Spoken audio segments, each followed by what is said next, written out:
Nightly greetings, one and all. William Theo here, homegrown and happy to be bringing you the latest developments unfolding here at home and abroad within the 24-hour news cycle.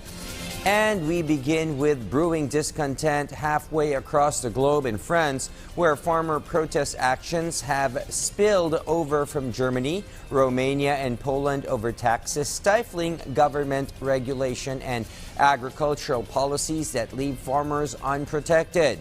In western France, 100 farmers took to the streets aboard 6 tractors and ended up blocking passage to the Irois Bridge on both directions and into the city of Brest in western France.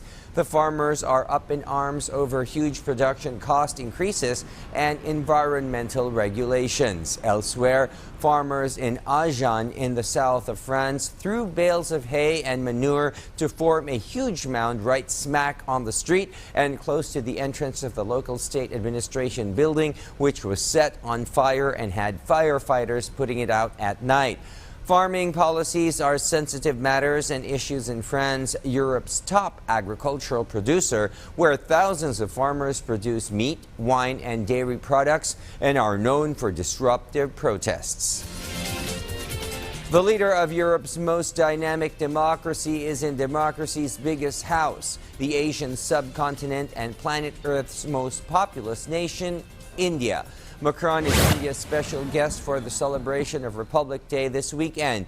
And though it was President Joe Biden who originally had the first invite, this visit from Macron is favor returned for India's Prime Minister Narendra Modi's visit to Paris on the occasion of Bastille Day on July 14 last year, France's Day of Independence. The two-day visit is expected to cement bilateral relations between the two countries, especially on national security and trade. Meanwhile, U.S. President Joe Biden has been heckled Genocide Joe time and again in his recent campaign or even public appearances. His refusal to vote for a ceasefire has led to even more mass slayings and denouncements from world leaders. Even worse, his pathway to victory by way of slim margins in battleground states of Michigan, Pennsylvania, Nevada, and Georgia may have been completely shut down because with more of those who supported him last year are begging off or voting others, as the VOA's Anita Powell reports from Washington, D.C. The burning conflict in Gaza has lit a spark under untold numbers of American voters and is putting the heat on President Joe Biden's re-election bid. This was supposed to be a rally for abortion rights.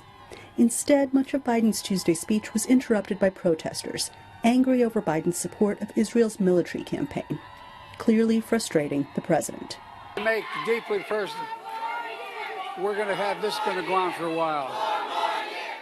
That protest was organized by Die In for Humanity, a 700-member strong protest group that has made nearly 100 appearances at Biden events, the U.S. Capitol, outside administration members' homes, and at this January protest in Washington. We're seeing a shift in the tide in the United States with complete rejection, in essence, of Biden. And that's what we're saying, is that you're not going to get the vote of the Arab American community when you constantly continue to disregard the voices of the Arab American community that are saying stop the injustice and the atrocities in Gaza.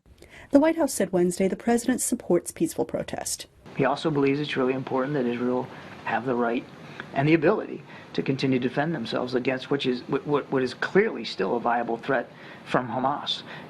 But that doesn't mean that we're going to stop, again, urging a stronger focus by our Israeli counterparts on minimizing civilian casualties and on getting aid in.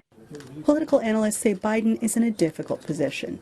There's no doubt that the situation in Gaza is a political problem for Biden. If you step back and look objectively, Biden has handled this issue adroitly, about as well as any president could.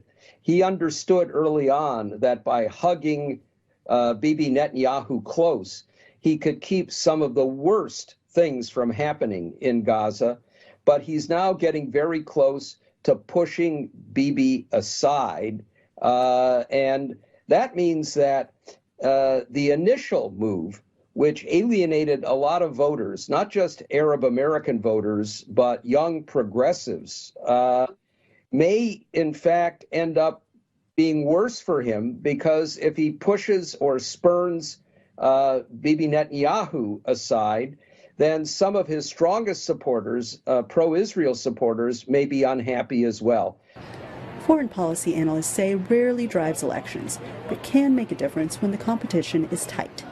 This undecided New Hampshire voter, who participated Tuesday in a primary vote that Biden and Republican contender Donald Trump won for their respective parties, said his decision comes down to one thing. Biggest thing I'm voting for this election season is foreign policy.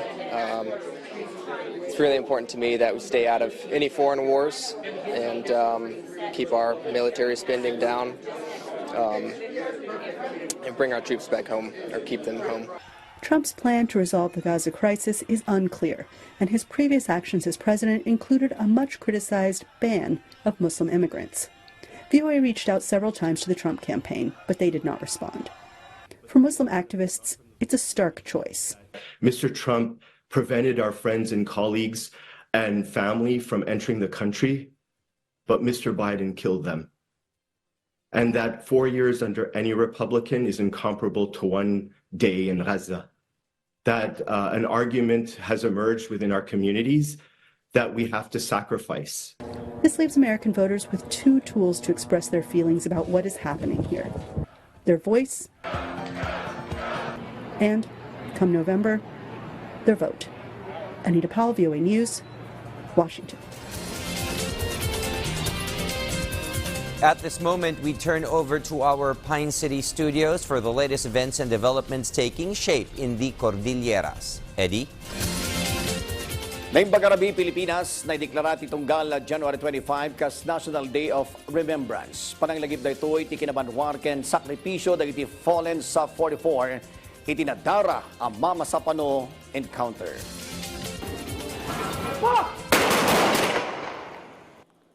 21 gunshots ti nagalangog iti South Memorial Park iti Baguio City. Kas panang saludo iti kinabanwar iti padapulo katupat as South Troopers. Api musay iti nadara nga enkwentro iti Mama Sapano Maguindanao iti January 25, 2015. Itangal daw, malagip manen ti sakripisyo iti South Fallen 44, akaraman iti Oplan Exodus.